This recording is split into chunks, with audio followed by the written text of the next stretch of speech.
boa tarde, oitavo ano. Como é que vocês estão? Bem-vindos a mais uma aula de língua portuguesa. Vocês sabem que toda vez eu falo que quanto mais a gente pratica, mais a gente aprende?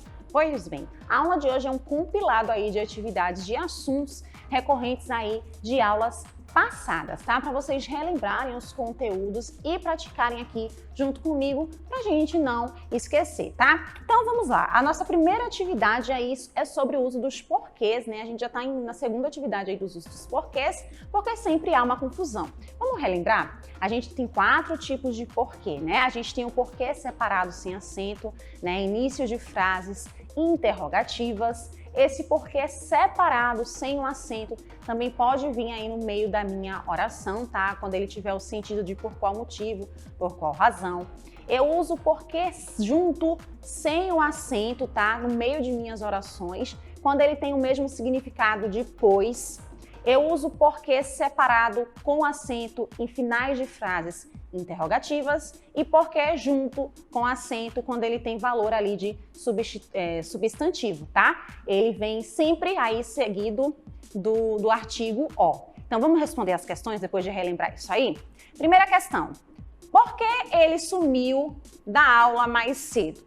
Então, como eu acabei de dizer, né, início de frases interrogativas, galera, a gente coloca aqui porquê separado sem o acento. Lembraram, né? Não fui à festa porque choveu. Eu tenho um porquê aqui no meio da minha oração. Qual é o porquê que eu uso aqui? Eu não fui à festa pois choveu. Veja como encaixou bem. Então, o porquê que tem valor de pois é o porquê junto sem o acento. Então, não fui à festa porque junto sem acento choveu. Tá? Esse porquê aí tem o mesmo sentido de pois, né? Uma explicação. Eles estão revoltados por quê? Fim de frases interrogativas, porquê separado com acento, tá? Quero saber o porquê do seu medo. Então percebam que esse porquê nessa oração, ele tem valor de substantivo e melhor ainda para vocês matarem a charada, ó, eu tenho o artigo o. Então se eu tenho esse artigo o, né, esse valor de substantivo, eu tenho porquê junto com acento. Então quero saber o porquê junto com acento do seu medo. Ele não me procurou por quê? Mais uma vez aí, né? Fim de frase, interrogativa, porquê separado com acento. Ninguém explicou o porquê de sua desistência.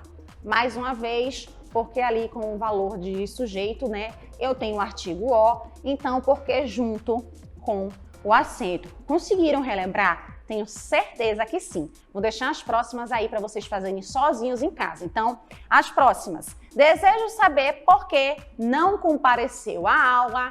Que porquê que eu tenho aí nessa oração? Início de oração, ó. Porque é sonhador, o jovem cultiva ideias. Observem que estou no começo da oração, tá? Mas eu não tenho um ponto de interrogação ali. Qual é o porquê que eu uso, galera? Quero saber a resposta de vocês. A criança adoeceu porque brincou na água quente. Qual o porquê que eu tenho nesta oração?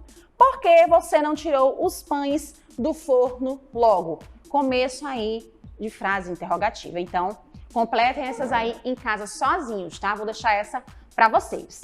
Vamos para a nossa segunda questão. Vamos ver o que eu trouxe aí para a gente relembrar? Gente, o mas e o mais, né? São duas palavrinhas aí que as pessoas confundem e que têm sentidos completamente diferentes, né? Mais aí com i, advérbio de intensidade, tá? E esse mas aí sem o i, que dá a ideia de continuação. Observe, os alunos queriam mais aula de matemática. Então, esse mais aula de matemática é a ideia de intensidade, tá? Outra dica para vocês é que eu posso substituir o mais com i por menos. Então, os alunos queriam menos aula de matemática, então, se cabe, é porque certeza que é o mais com i, né? Os alunos queriam mais, então mais aí com i. Enquanto mais, melhor. Mais uma vez, ideia de intensidade, né? Então, quanto mais, melhor esse mais aí com a letrinha i. Comprei um carro, mas não dirigi. Eu posso dizer assim, comprei um carro menos não sei dirigir? Não fica legal, não tem coesão aí, né? Então a gente já sabe que esse mas aí é o mas sem o i, né? Comprei um carro, mas, entretanto, todavia, não sei dirigir. Então, o mas dessa oração aí é o mas sem o i, ok? Letra D. Você tirou 10 na prova, mas foi reprovado. Outra vez ali, né? Esse mas sem o i. A moça é mais bonita quando gosta de estudar. Então, outra vez, ideia de intensidade. Ela é mais bonita quando gosta de estudar, então coloca-se o i nesse mas, ok? Relembraram aí a diferença de um de outro? Vou deixar as próximas para vocês. Esta mulher sempre gasta mais dinheiro com unhas e cabelos do que com as despesas da casa. Quem nunca, né? Meu sítio é muito bom, mas eu não moro lá por causa dos bandidos. A mãe deu mais lapada no menino do que na menina. E aí, vou deixar essa para vocês, tá? Qual é o mas aí que completa as minhas orações? Próxima. Mal com U e mal com L. Assunto bem antigo aí que vocês já viram diversas vezes. Será que vocês lembram? Tem aquela regrinha ali que a gente sempre aprende, né? Mal com U é a mesma coisa, é o contrário do bom. Mal com L, o contrário do bem. E é uma regra aqui, com certeza vale, né? Que a gente aprende aí com mais facilidade. Então vamos completar. Bruno era mau aluno em matemática. Esse mal aí, gente, com U ou com L? Com U, né? Bruno era bom aluno em matemática, então mal com U. Essa foto foi mal na vida do protagonista. Essa foto foi mal na vida do protagonista. Então esse mal aí é com U ou é com L? No fim, o mal venceu nessa história. E aí esse mal venceu nessa história? É o mal com L, né? Porque eu posso dizer assim, ó, no fim, o bem venceu nessa história. Próxima. O mau motorista atropelou o garoto. E aí? O bem motorista atropelou o garoto? Não, professora, não encaixa, né? O bom motorista atropelou o garoto, então mal com U. Isso aí, galera. As próximas é com vocês, tá? Vamos ver? Bruno se deu mal na sua insistência, caiu de mau jeito, antes só do que mal acompanhado e vestido mal feito. Qual é o mal aí que vai se encaixar nas próximas alternativas? Me digam aí. Próximo. Leia os enunciados abaixo e classifique quem é frase, oração e período. Lembra dessa aula? Frase, oração e período? Vamos lá. Letra A. Que medo! Nesse conjunto de palavras aí em que eu não tenho verbo, eu tenho uma frase nominal. Lembra? Quando eu não tenho verbo ali no conjunto de palavras, eu tenho uma frase nominal. Ah, professora, lembrei. Tem uma frase nominal e a frase verbal, né? Exatamente. Quando eu tenho verbo, frase verbal. Quando eu não tenho verbo, frase nominal. Então, nossa letra A aí, frase nominal. Ele chutou a porta. Prof, tem o verbo chutar? Tem. Então, eu tenho uma frase verbal e tenho também uma oração, porque toda vez que eu tenho verbo, eu tenho oração. Então, aqui nós temos frase verbal barra oração. Muito bem. Coitadinho do garoto que perdeu a mãe e foi expulso da escola. Vejam aí esse conjunto de palavras, né? Várias palavras. Vamos ver se a gente tem verbo? Coitadinho do garoto que perdeu a mãe e foi expulso da escola. Eu tenho dois verbos. Se eu tenho dois verbos, logo eu tenho duas orações. Se eu tenho duas orações, logo eu tenho um período. Então, na letra C, eu tenho oração e também tenho um período. Conseguiram relembrar? Tenho certeza que sim, tá? O povo odeia os governantes corruptos. Vamos lá, ver se tem verbo. Tem o verbo aqui, odiar, né? Tenho um verbo, então eu tenho uma oração aí, tenho uma frase verbal na minha letra D. As próximas letras é com vocês. Transmitirei o recado à sua namorada porque gosto de você. Coragem, companheiro. Que voz estranha. Tem essas três últimas aí alternativas. O que é que eu tenho? Eu tenho frase, eu tenho oração, eu tenho período. Me contem aí. Próximo. A gente vai colocar a quando tiver aposto e vai colocar v quando tiver vocativo. Lembram de aposto e vocativo? Vem comigo. Este escritor, como romancista, nunca foi superado. Então eu tenho aqui destacado, tá? Eu destaquei os nossos apostos e os nossos vocativos. Eu tenho no meio de oração aí uma explicação, ó. Eu estou explicando que esse escritor, como romancista, tá? Como romancista, ele nunca foi superado. Então eu tenho, ó, um aposto explicativo aí, né? Lembram que o aposto explicativo geralmente, né, no meio de orações e entre vírgulas, então aposto explicativo. Mestre de todas as horas, os livros nos ensinam e divertem. Gente, eu estou falando com alguém, eu estou evocando alguém, né? Então, vocativo, mestre de todas as horas é um vocativo, é com quem eu estou falando. Então, letra V aí na letra B. C. Dize, meu filho, quem te fez chorar? Mais uma vez, eu estou evocando alguém, eu estou falando com alguém, ó. Dize, meu filho. Então, eu estou falando com meu filho. Esse meu filho aí, vocativo, porque eu estou evocando, eu estou falando, eu estou chamando alguém, tá? Então, vocativo. A letra D, E e F é com vocês. Jerônimo, nosso vizinho, montou uma oficina. O que é que eu tenho aí? Ô, Vitória, por que não varre esta casa direito? Ih, eu acho que eu tenho uma evocação, né? Essa moçarada é teimosa, seu doutor.